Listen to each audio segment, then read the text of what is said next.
So time to get started with Kids Comics launch. I'm very, very excited about this. So I think a lot of people I see here are very familiar faces. I don't know if there is anybody here who's never been to one of these events. I'm not sure. But just for the benefit of those of you who maybe are sort of new, Kids Comics Studio is the membership community inside of Kids Comics Unite, where we have a weekly meeting every single week on Wednesday at 12:30 to talk about all different aspects of creating comics, both the craft and the marketing and the business side. And a couple months ago, we made the decision that every month that has a fifth Wednesday, the fifth Wednesday is dedicated to Kids Comics launch interviews, which is where we are interviewing creators who have a book that either just came out or is about to come out. So very recent publications.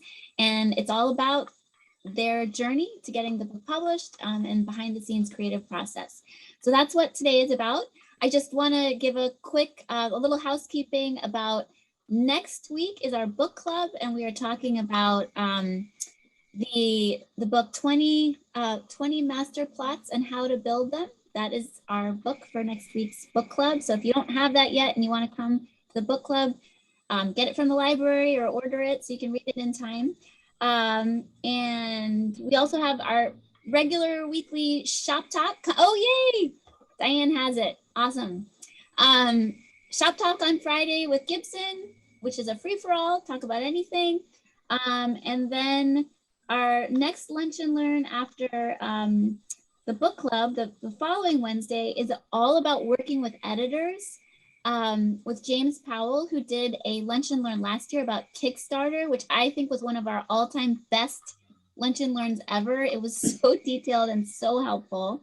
And a little late breaking news is that I'm going to be doing a lunch and learn April 27th, I believe, which is about contracts. And I'll be talking about like what are the top 10 issues that agents pay the most attention to when they're looking at book contracts.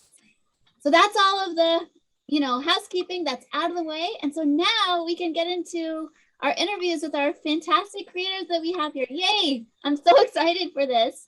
So I'm just kind of going to go in the order of Zoom boxes that I see.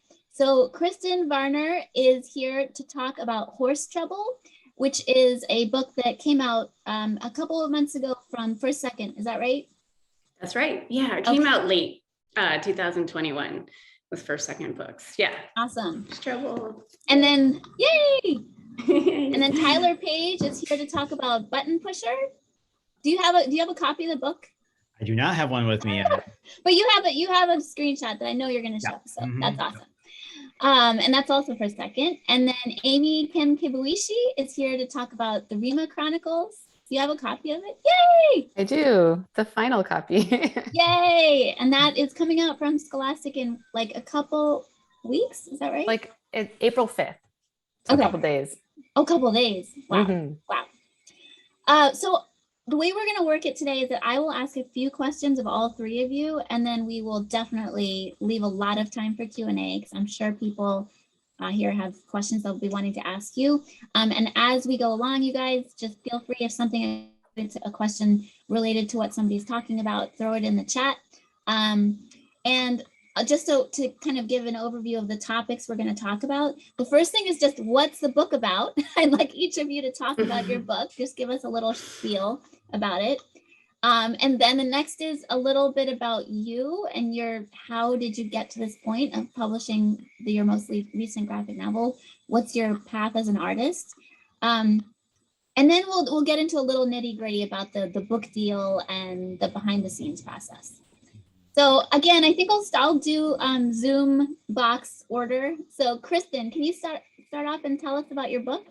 Yeah, sure. So again, it's Horse Trouble, and Horse Trouble is a middle grade graphic novel. I say that it's not quite a memoir, but it's largely based off of my own childhood experiences. It centers around Kate, who is a 12-year-old going on 13, and she is horse obsessed. And she's very much like a typical middle schooler. She's navigating relationships at school with friendships and even relationships in her own family that are sometimes a little problematic. She even encounters a little bullying. But really the main idea, or the biggest feat that Kate has in Horse Trouble, is that she is a chubby girl and she is dealing with body insecurities. And so that's something that she is battling throughout her childhood. And through it all, she's actually falling off her horse continually. So something where she is kind of finding the power of riding horses to help her get over her own image of her body and herself. And it's how she finds her strength to get to kind of come to terms with her body insecurities. So it is a horse book, and there's a lot of falling off, and she falls off her horse at least 10 times in the book. But I think some readers are caught a little off guard that there's this bigger message of body insecurity, which was really important to me to bring into the book. So that's really what Horse Trouble is in a nutshell. Fun. Okay, Tyler, tell us about Button Pusher. Hello, everybody. I'm going to share a couple images here since I don't have a physical version of the book. Do this. There we go. So this is Button Pusher. It's a middle grade memoir, basically about my experience growing up with ADHD, being diagnosed as a young kid. So it follows me / my character from about second grade up through the beginning of high school, and kind of walks through, all the difficulties that I was facing at school initially, and the diagnostic process. There's even notes from my doctor's visits. And then there's also a whole extra side kind of with all the family dynamics, some of the issues that my parents were dealing with, how I dealt with my family.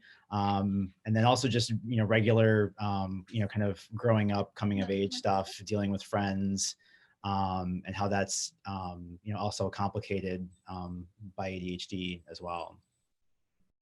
Wow, I cannot wait to read both of these books. Amy. Oh, you're on mute. Press the mute button. I told you I was new to Zoom. Hi, everyone. I'm Amy Kibuishi, and I'm the author and artist of this book. This is a new fantasy graphic novel series coming out through Scholastic Graphics. And it's about this girl, Tabby Simon, and her quest for answers surrounding her father's mysterious death. And it kind of leads her through this portal to another world called Rema. And it looks like this. This is the first book in a longer series. So you get to know the world, and it has its own like culture and religion. And I've been working on this since I was like 12, pretty much. It's like a lifelong journey to get this book to where it is. So I can't wait to talk about it with you guys more and share it with people. I just don't know how people are going to react to it. So it'll be interesting. All right. So Kristin, could you tell us a little bit about how did you become a graphic novelist? Is this your first book? And anything else you want to tell us? Sure. Yeah, I feel like the story of how Horse Trouble came into being a book is kind of interesting because it is my debut as both an author and an illustrator. And my background in the publishing industry is really concentrating mostly on picture books. And I want to say it's about 4.5, 5 years ago, I was working on a picture book story about a bunny that went away to horse camp. And I think I had spent probably a good year working on this story, and I was really struggling with the storyline. And I was talking with my agent on the phone one day, and I was arguing some points about why I really felt it was so important to keep the falling off the horse in the story. And my agent saying, Kristin, I don't think this is really appropriate for picture book material. And I'm saying, oh, but it's funny and it's so embarrassing and there's this that can happen and that. And she stops me and she says, I think you've got a middle grade story here. and would you consider doing a graphic novel? And I kind of put on the brakes, and I was so terrified by this idea of a graphic novel, because I've been just concentrating on picture books. And I knew how much work would go into creating a graphic novel. And I felt like I had no business creating one, because I don't really have a background of comic making. I mean, I've always appreciated graphic novels, and I have an extensive collection in my library, but I was really scared of this idea. But we pitched the picture book idea, and that didn't end up landing with any editors. And so I did switch gears, and I started writing out a first chapter. And I was amazed after just spending a little bit of time with some character design, and kind of converting that bunny essentially into a 12-year-old girl, and then writing out this first chapter, how it just really easily poured out.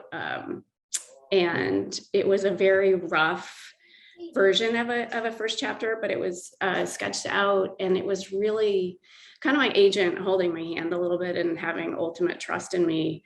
But it was a very minimal package that that she sent out, and I got picked up very quickly. So it was very surprising to me to be spending so much time on picture book material, and then to all of a sudden switch gears and land into graphic novels. And it's been really eye-opening to me to just see how the path has changed, and to feel like I'm actually in a much better spot. It's a much more natural medium for me. And it's been a really big learning process, but I'm working on my second book now. So it's been a really fortunate. I'm very, very thankful for my agent, and, for opening that door for me, and kind of seeing that this would be something that I could actually execute, because I certainly didn't have the trust in myself.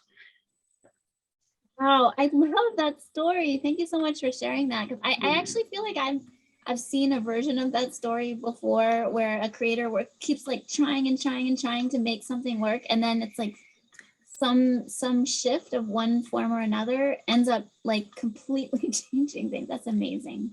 Right. I think it's really important to be open, right? To maybe think, realize that if you have a story, that it might resonate differently in a different age group, or it might just be better suited with a different format. So, yeah. Oh, awesome. Thank you. So Tyler, tell us a little bit about your backstory. Sure. So, I've been making comics my whole life, pretty much. Drawing as a kid, making my own comics. And then, as an adult, kind of always balancing a day job and higher education with making comics on the side, doing both my own work, which I did a lot. I've done a lot of stuff that I've self-published, and then also doing freelance work with smaller publishers, side gigs, illustration jobs. And I spent a pretty long period of time. It was almost a decade working on a kind of a webcomic / graphic novel series called Nothing Better, that was about life in college. And once I had started a family and had kids, I was, you find yourself rethinking creative priorities, what you're doing. And right before then, my parents got divorced after I was already an adult and out of the house. And I was over at my dad's house, digging through stuff to pick up, and found all of my old medical records. They had been stored in a box somewhere for years. And it was this, as someone who went to the doctor a lot because of my ADHD, I was always going in for checkups and visits. There was this, there was a story there about me told by someone else. And it was like bizarre and enlightening. It connected things from my memory that were unconnected in my memory. And, I remember just like sitting there by myself reading through this. It probably took me an hour or two, and just at the end thinking, knowing that there was something that I was going to do with that, but not quite knowing what it was yet.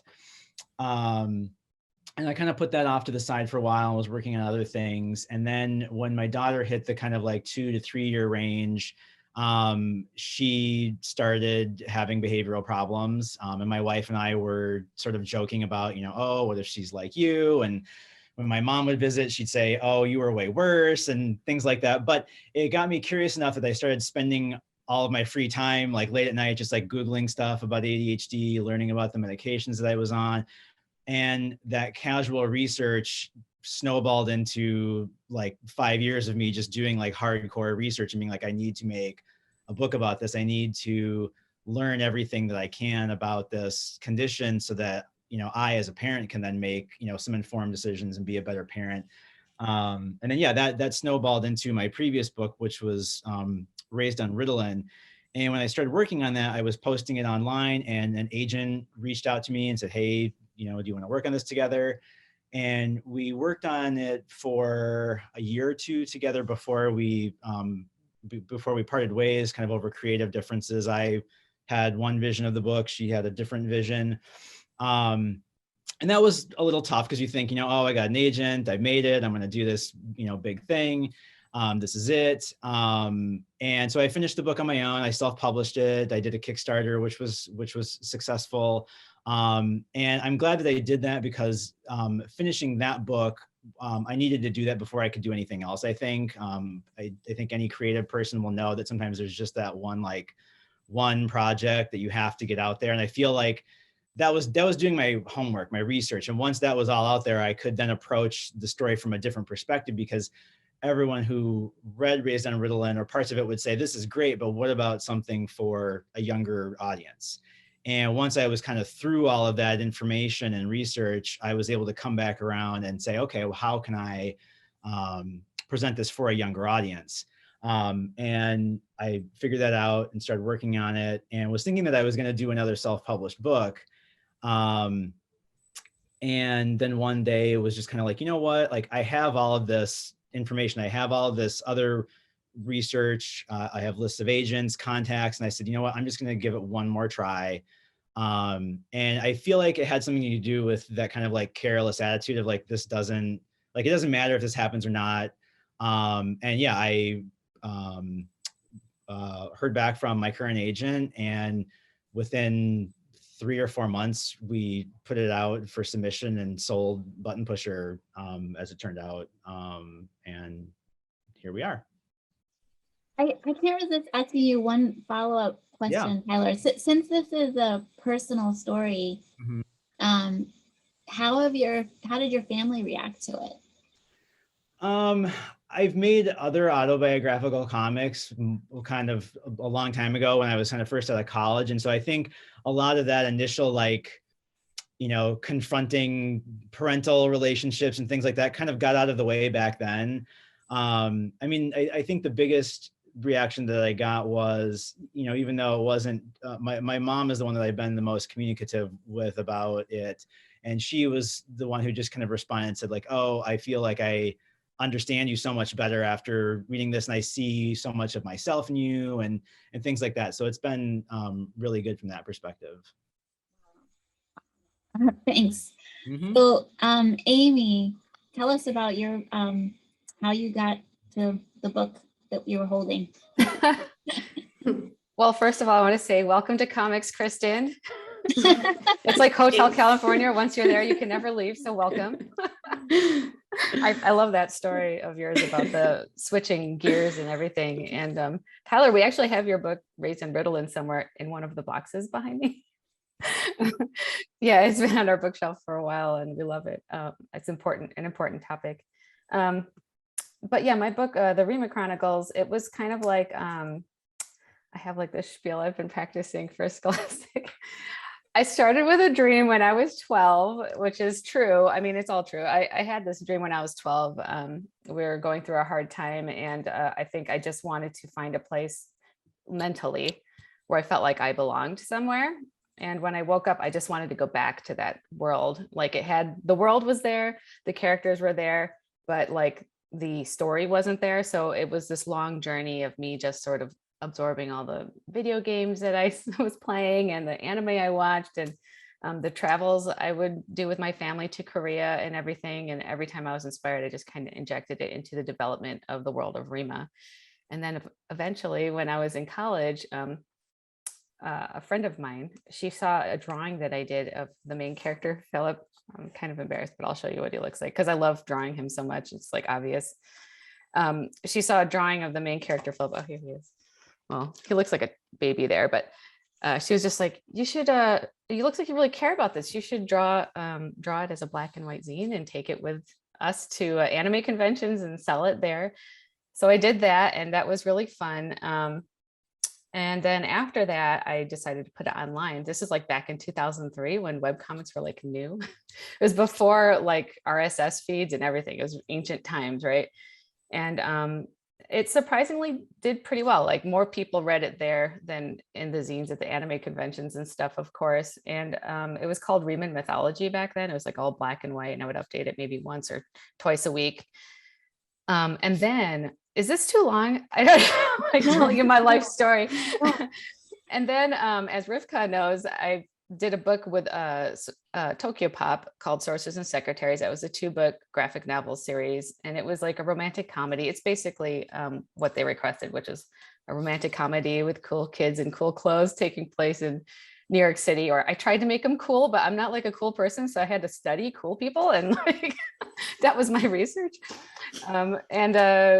I had to put this book on hold, and that was really heartbreaking for me because this book means so much to me. I just don't know what it is about this story. I just feel like in a similar way in that it helped me a lot through many hard times in my life. I feel like, you know, art is like a time capsule to me. Whatever you're feeling in the moment, I feel like it's just reflected back like a mirror.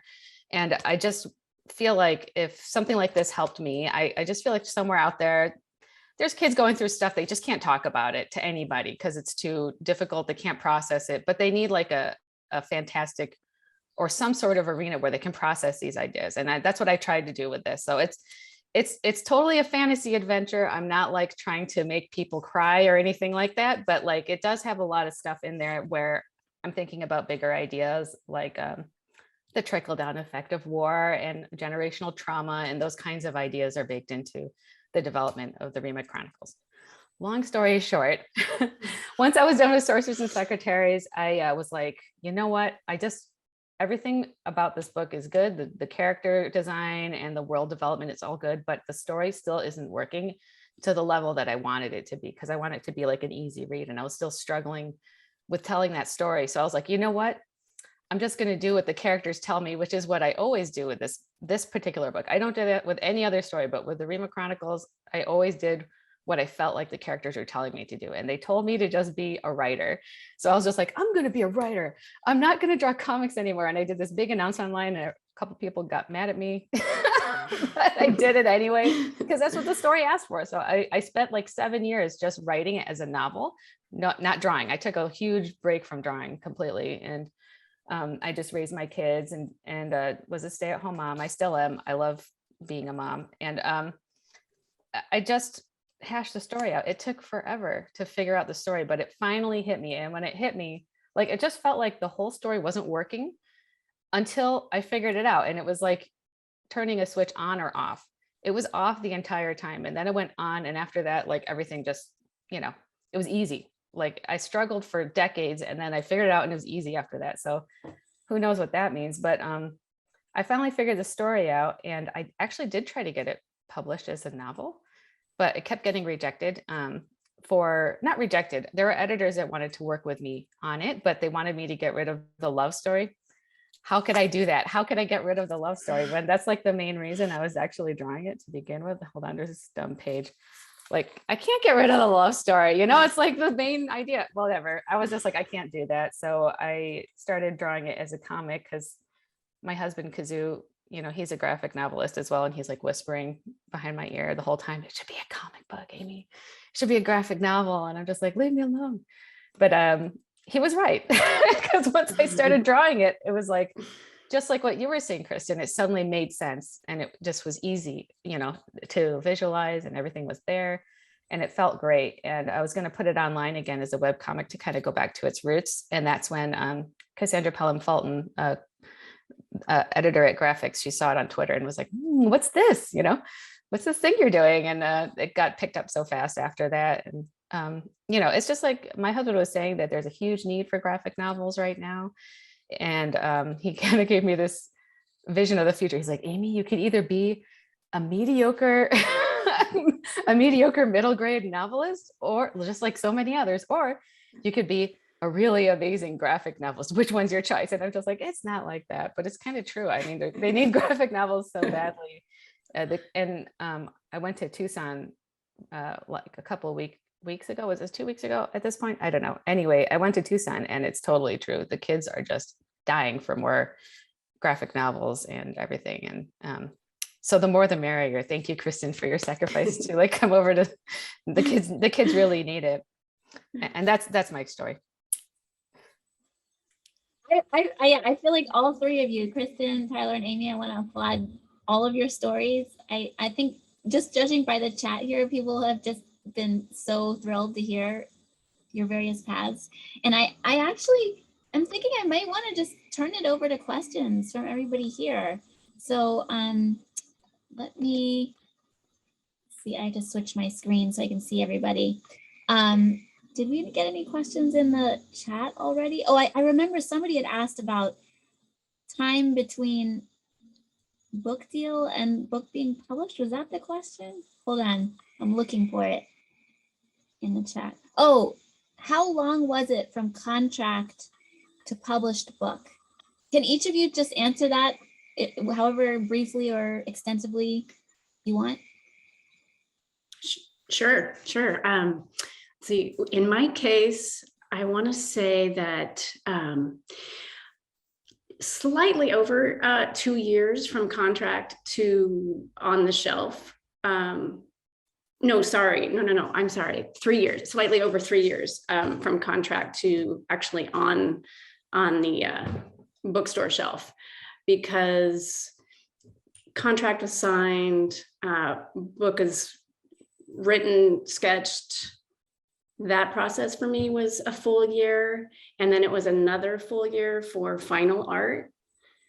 And then, so that would be 2 years of writing and art time. And then the publisher takes a good year for production time and marketing before it's actually out. So in my case, that was a little over 3 years from contract to shelf. I'm just curious, when you signed the contract, were the anticipated pub dates that were in the contract accurate? No, they really weren't. No.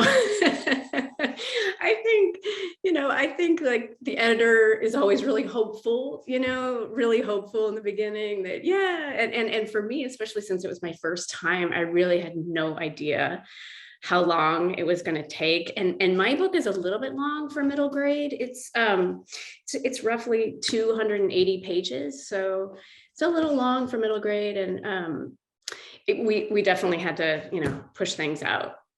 So yeah, that adjusts for sure, like those dates. Yeah. Tyler, how about you? For me, it was pretty similar. I think I signed, I had already had a kind of a full draft together before the contract came through. And that's always another part of the equation too, is it's like you get an offer, but it could be a month, it could be 3 months, it could be 6 months before you actually get a final contract and sign it. And so there's always that kind of like weird game of like, do I start working on this to buy myself time, or do I not? And so that was 2019, and Button Pusher was initially supposed to come out last fall, and then it got pushed back a season because of the pandemic and delayed another month because of supply chain stuff. But the book's been done since like August of 2020. And even that was, the one positive side effect of the pandemic and lockdown for us is that I don't think I would have finished the book on time, because suddenly I found myself working from home for 6 months, and I was able to do a lot more work that way. But I think 2 to 3 years is pretty normal. And I know with the next book that I'm currently working on, I upfront asked for 18 months. That's kind of maybe a separate issue, but it's also something that I feel like a lot of people are talking about now, is making sure that you can be upfront about those contract dates, getting enough time to actually work on stuff in a realistic time frame. But to kind of go back to the point that Amy just made, it's like people want more graphic novels, more, like now.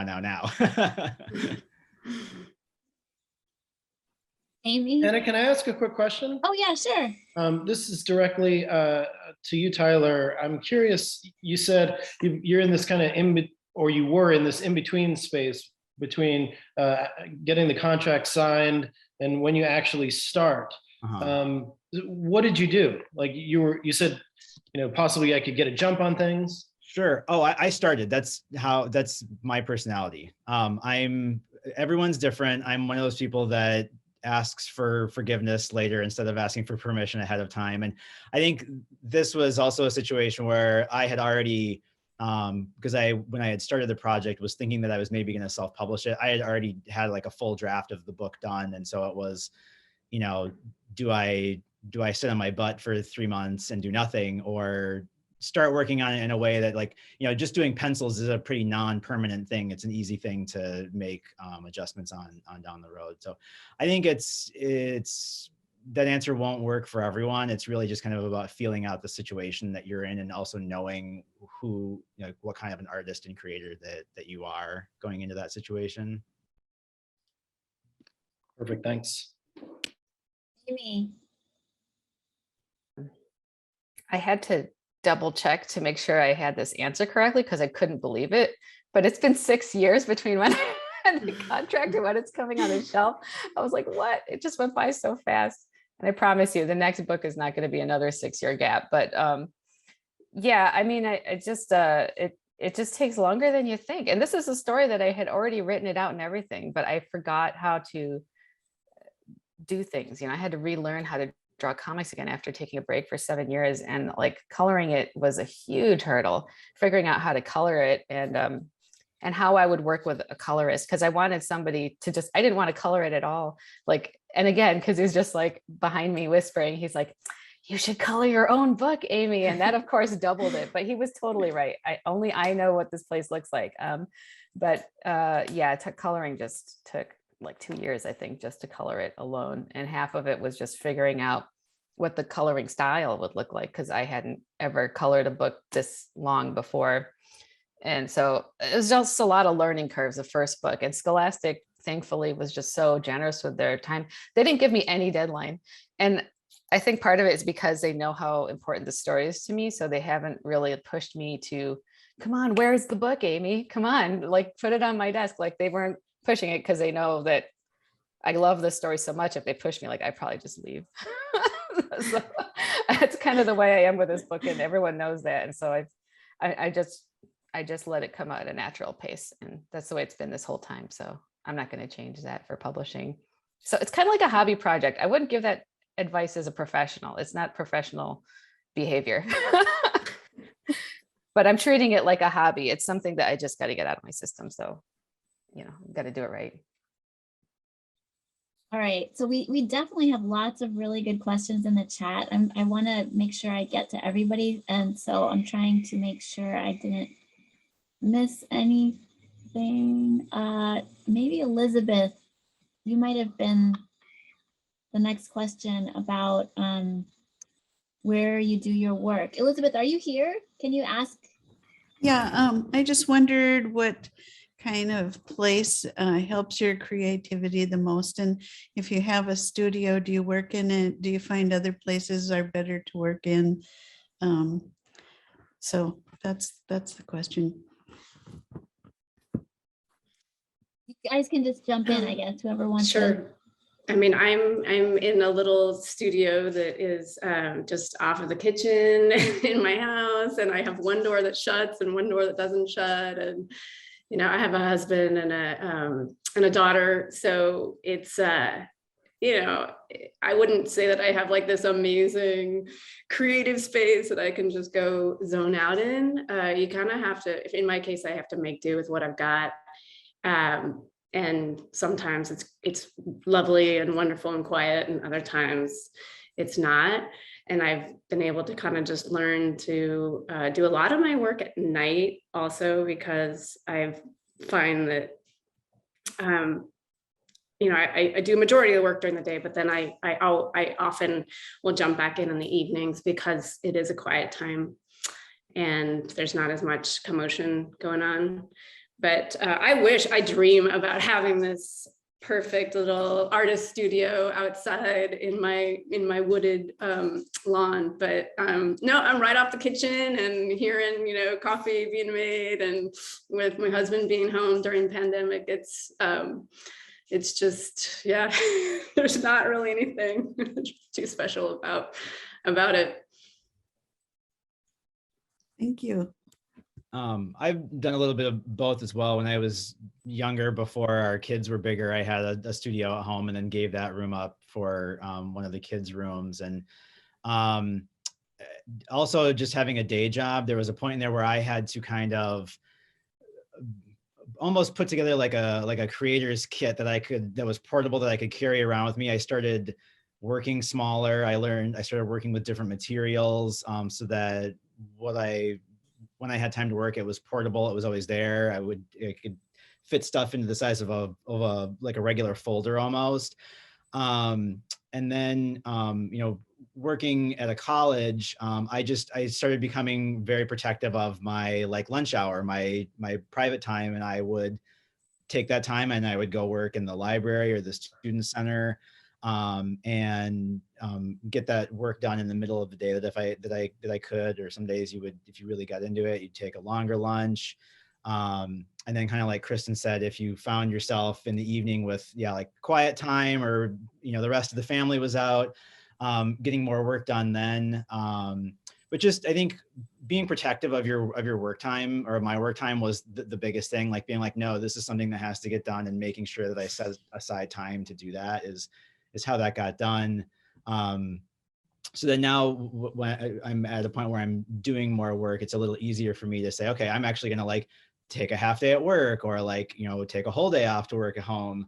I think it also depends on the kind of work that you're doing. Like writing is the one thing that I really need to have like kind of more like quiet time for. So that's the stuff that I would do like, early in the morning before the whole house gets going, or late at night. And then, I can draw, or especially ink, kind of anywhere with anything going on. I'll do that at the dining room table while everyone's running around, just to be someplace different, especially during the pandemic. It was like, which part of the house am I going to work in today? So.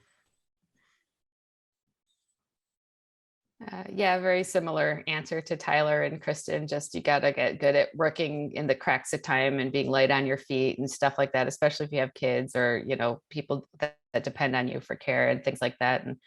And one of the things that I feel like was really helpful for me was to divide up my work process in a way where if I only needed half my brain, then I would ink, but if I needed focus time, then I would do thumbnails, where I have to like be present, mentally present and spiritually present. But yeah, I just would like, sometimes I would prepare pencils the night before if I knew the next day the kids were going to be home from school or something, and I'd have to keep them company. So like they'd be watching their cartoon shows and I'd be inking on the kitchen counter or something like that. That happened a lot. Ryan, I see that you have your hand up. Yeah, hi. Thank you for presenting, Kristin, Tyler, and Amy. It's great to see each of you. My question was for Amy. You've mentioned that Rema was a prose novel first and we're kind of reluctant to move it to comics format, but in looking at your work, it seems like illustration, sorry, I have kids too. It seems like illustration and the language of comics are either something that comes very natural to you or something you worked on a lot. So can you talk a little bit about why you were reluctant to realize Rema in comics form? This is a really personal question, Ryan. I don't know. Deep thoughts from me about comics. Oh, I don't know. It's again, I just was kind of following my instincts, and it was just, I just had this strong urge that I just needed to write. Like it was really important to me And it's funny, shortly after I made that decision, I hadn't told anybody yet, and I was in Japan for this Savannah College of Art and Design invited my husband and I out to Japan to teach kids over there about comics. And while I was there, the Japanese publisher Kodansha was kind of courting me to do actually Rema over there. And maybe it was my stage fright or something. They wanted to like move me to Japan, and I was just got engaged, and I was like, there's no way I could sacrifice that. And anyway, I always wanted to draw comics for the American audience. But one of the things he said when I asked for what advice would you give to American comic artists, the editor at Kodansha, he's an editor of books such as Vagabond and other big manga books. And he said, become a good novelist, you know? And I was just like, yes, I made the right choice. I'm going to study on how to be a novelist. And writing was actually my first love. Before I drew anything, I just wrote, and it's terrible. I'm a terrible writer. I'm clearly a visual thinker. So when I struggled with writing, and, you know, it was so interesting because I struggled with writing for like 7 years, and it was so frustrating that I couldn't quite get it. It was the only time I ever did a project that brought me to tears because I was so frustrated that I couldn't express myself properly. So after, you know, going on the Black Diamond route the whole time, going on the bunny slope, that's what it felt like going back to comics, because I was like, I could express myself again. But it just is a sign that this is my true medium. And I think sometimes artists need to kind of go off the rails a bit and study things. It doesn't mean you're never going to go back to what you put aside for a little while, but it's definitely going to inform your work when you go back. So like my comics now are so different than they were before I started the writing thing. It's so much richer. There's so much more depth, and the language is so much more advanced. Like I learned so much. I wouldn't change a thing. And also it did this thing to me where before I made the adventure of writing, I was defining myself kind of as a comic artist. Like my value, my human value was defined by how successful I was as a comic artist. And maybe somewhere deep inside, I kind of knew that. And so I wanted to shake that off, you know, because I knew it was unhealthy for me mentally. And having no attention on drawing, everyone just kind of looking at me like, oh, she's just a failed writer now, instead of like, oh my God, it's Amy Ganter, my maiden name. She drew this book or that book. There was no pressure anymore. For 7 years, I had a break of no pressure, and it was awesome. Really great to take the pressure off. And so I'm much wiser now going back into it. And, you know, it's funny because when you're published, I think just getting published is not even half the battle. It's just like the first step. Once you're published, you have to deal with all these voices coming at you, whether from the readership, your publisher, book reviewers, critics. Like, how do you focus and maintain your own voice amongst all that and not fall out of love with your medium? It's a really big challenge that's barely ever talked about.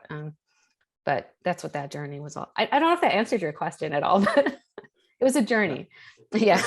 That's great, Amy. Thank you. I've got your book on order. Can't wait to read it. Oh, thanks. I hope you like it. Wow. Thank you so much, Amy. That was an awesome answer. Yanuari, you have your hand up. Yes, I have a question for Kristin. I was wondering what was the most surprising thing you learned when going from picture book format to the graphic novel format?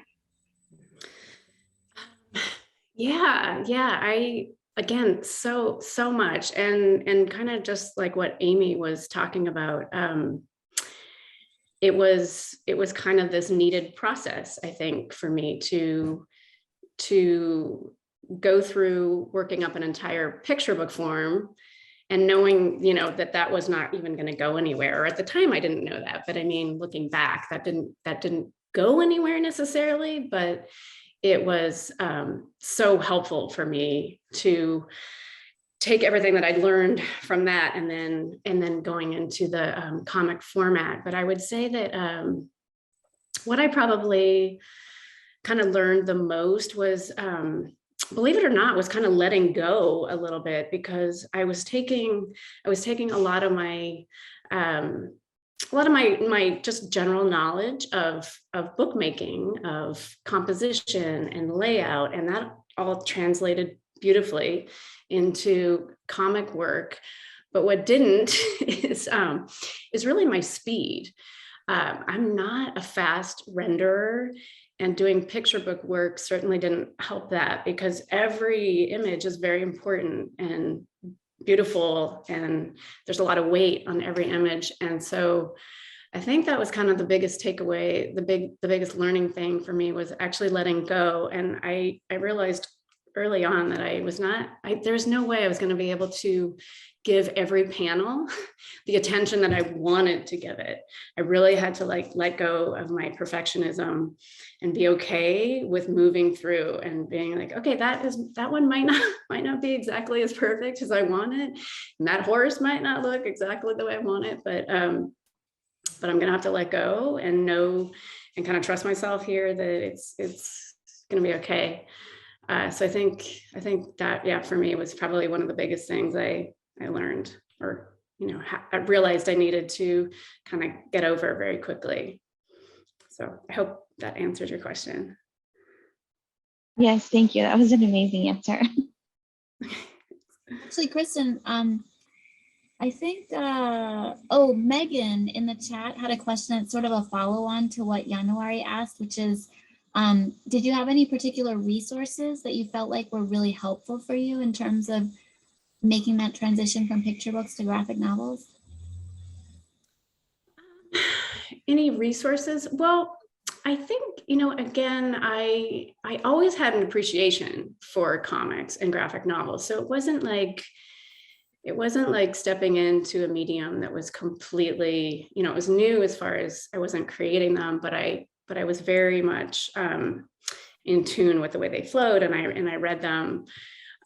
So as far as resources, I once my agent kind of placed this idea of doing a graphic novel, I did jump in for I would say 6 months where I was only reading graphic novels, middle grade, even young adult. I was kind of doing a whole mixture, and I did have a few in particular that I found really helpful for me. I mean, they're not reflective of my style or anything, but I think ones that just kind of bridge the gap a little bit between more of a picture book style and our graphic novels. And I'm even going to grab them because I think they're quite funny. Yeah. I'm going to grab this one because this is it's so beautiful. I don't know if you can see that okay. And Fanny Britt is the author, but Isabelle Arsenault, she's a Canadian artist and illustrator and graphic novelist. And this was really helpful for me. I referenced this book a lot in the very beginning with Horse Trouble. Again, the style is not at all similar to mine, but it was very helpful, I think, because I was so much in a picture book world, and her books really do a beautiful blend, I think, of maintaining a little bit more of that picture book feel, but they are in a graphic novel, more of a graphic novel layout and medium. So, yeah. Let's see. Diane, you had a question. Do you want to ask your question? Are you here? I am here. I was just curious because I'm not an illustrator, guys. I'm a writer. Do you work on more than one project at a time? Do you get bogged down with thoughts and you'll think, well, I have that other project, I'll jump over to that? Or do you just concentrate and do one for the 2-3 years?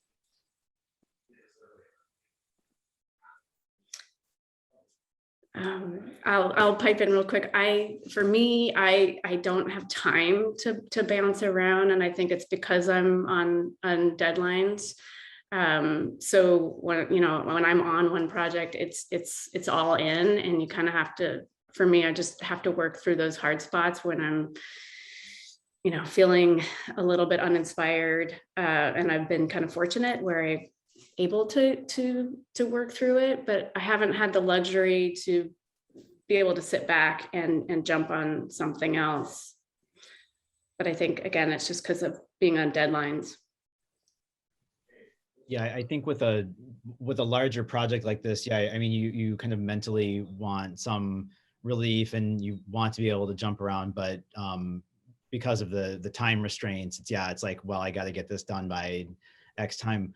But that said, I've found I at least want to work on ideas for what's next, what's coming up, what's gonna stick with my brain and get me, riled up, like, oh, I can't wait to finish this project so I can move on to the next project.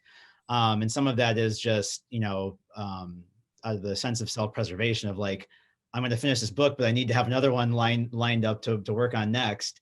And you're never really sure what's going to hit. I mean, I just a couple of weeks ago sent my agent a document of like, here are some ideas for the next book, and she was like, okay, well, I got that, but let's wait a few months because you're in the middle of this other one right now. Like, just hold your horses, So I think there's always that natural inclination to, maybe work through things in your sketchbook more. I mean, honestly, I don't do a lot of like drawing for fun anymore when you're in the middle of a project, because it's like you're drawing for work, and then it's like, okay, I want to go do something else. It's not drawing at all. But you also want to work through some of those ideas, and so it's tricky. Yeah. In my 20s, I used to juggle like multiple projects. I think there was one point where I was doing like 5 projects at once. That's when I started losing my mind. But I just, since then, I've just purposely whittled it down to just the one project I actually care about. Everything else is just trying to get my name out there and stuff like that and experiment. But for me personally, it's healthy to just take it one thing at a time. Oh, thanks so much. I'm just like in awe that you can just concentrate for 3 years on one project and find that drive to finish it up and to, move on. Let's see, Brian, you had a question. Are you here? Me, Brian? Yes, Oh, you, Brian. yeah. Hello. I was just curious if what kind of any marketing or promotion you did for the book, and if the publisher helped out at all, or if it was just kind of all on you to get the word out there. I guess I'll go ahead because I'm in the middle of it right now. I mean, Scholastic's been really supportive. I mean, I'm kind of surprised at how much energy they put behind the books, considering I'm kind of unknown, and it's the first book in a series. They don't usually do this, but I feel very grateful. They've set up a lot of stuff, but then also, I'm very lucky because my husband is a popular cartoonist himself. His name is Kazuo Kibuishi, and he did the Amulet series, which does really well with the grade school audience. And so everywhere I go, and he's been planting seeds in all these librarians' brains, like as he traveled around the country, like, oh, you got to look out for my wife's book.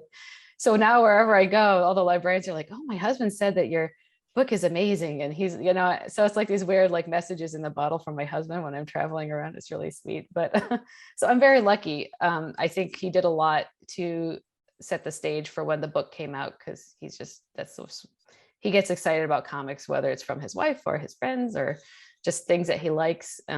He's always out there pushing graphic novels. So half of it was done by us, and then half of it was done by Scholastic, I would say, so far.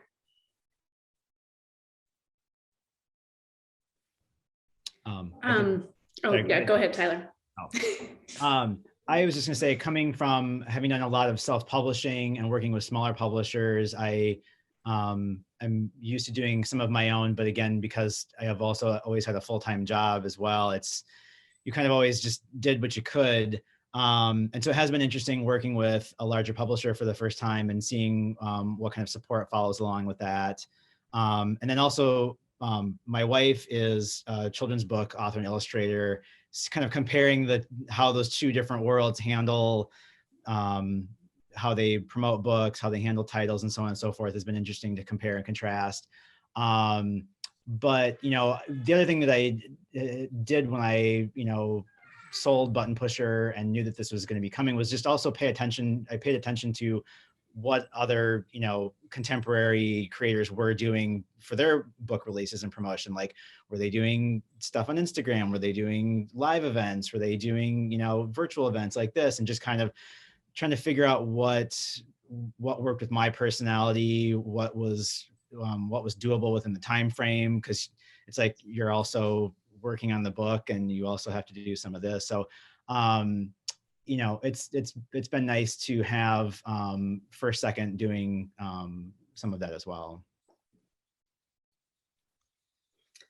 Yeah, I was just going to follow up saying that with Horse Trouble, I was very reliant on working with First Second and being assigned a publicist, which was really nice. But that being said, I feel like, you know, they're doing all the they're getting the word out for you initially, so that when your book does launch, you know, all the booksellers already know about it. They've already placed orders.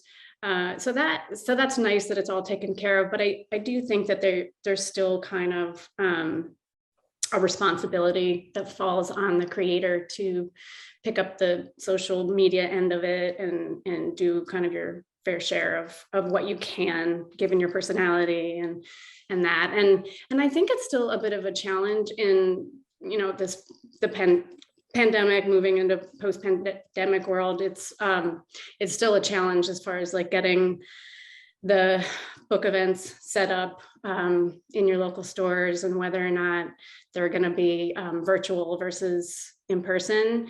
And so I think all of that has still been a little bit just it's kind of like at one point I had an in-person event set up, and then that got pushed to virtual, and then I hadn't, you know, there was a lot of different things going on, and it was always shifting. So I think it's still, everybody's still kind of navigating those waters, but it is helpful to have the publisher really kind of already in your court doing the marketing end. So Great, thank you all. Steph, I see you have your hand raised. Yes, thanks. I had a process question about how you break story into panels. Are you thumbnailing from outlines, full script? What's kind of working for all of you?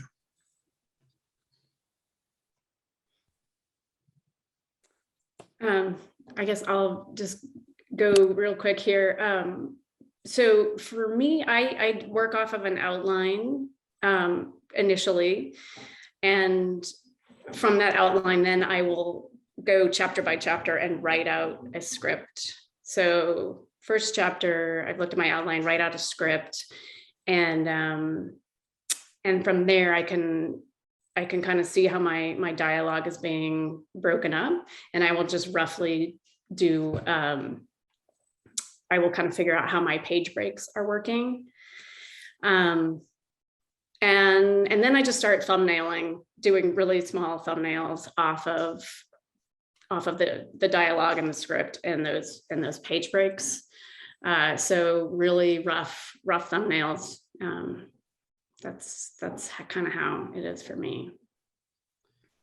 I'll start with a rough outline, and then take that to like what I would call like an extended outline, where it's like, you know, this happens, then this happens, then this happens, until I get most of the story worked out, and then intersperse that with the dialogue, obviously. And I'll try to, it kind of goes back and forth. Like when I'm outlining things, it'll occur to me like, oh, this is a good place for a page break, because it's like one moment per page, or one action, or one kind of beat of the story per page.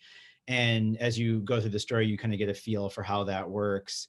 And, you know, it's always tricky when you hit a point where you're like, oh, this is like the end of a scene or the end of a chapter, and it needs to like finish on this moment or whatever. And sometimes you have to do a little bit of backtracking, but so some of the scenes will just be like a paragraph of description and dialogue, and some will be like this panel, this panel, this panel, this panel. And then I'll take that document and print it out, and just do thumbnails right there on the like printer paper, and usually work off of that when I start doing pencils.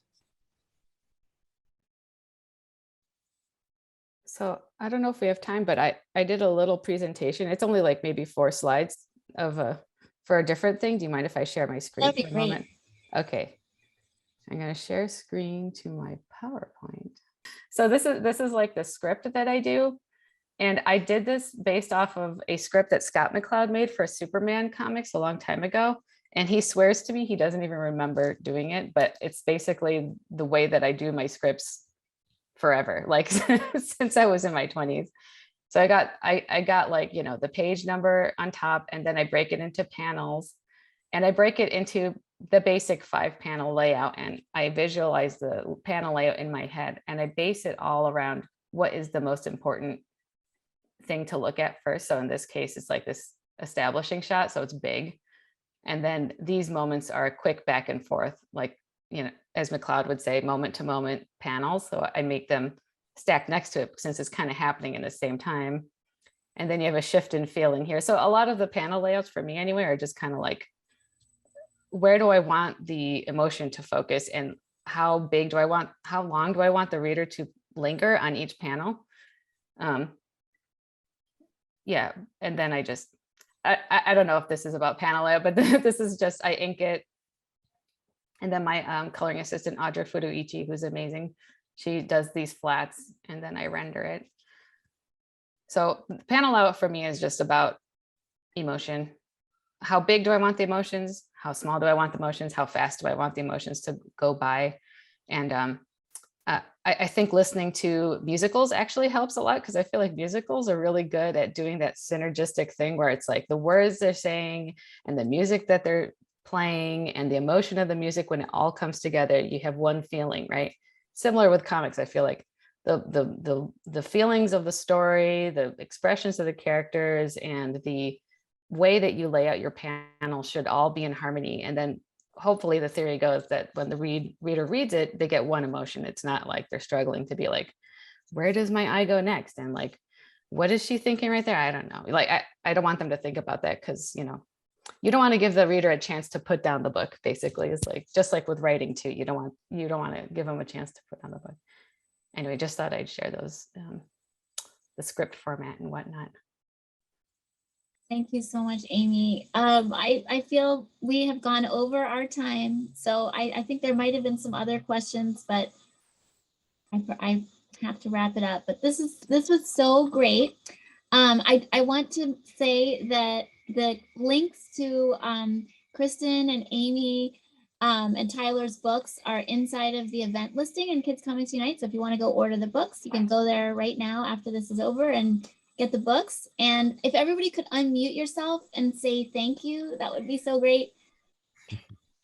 Thanks, guys. Thank you. Good job. Thank you. Everybody. Thank you. Thank you. Thank you.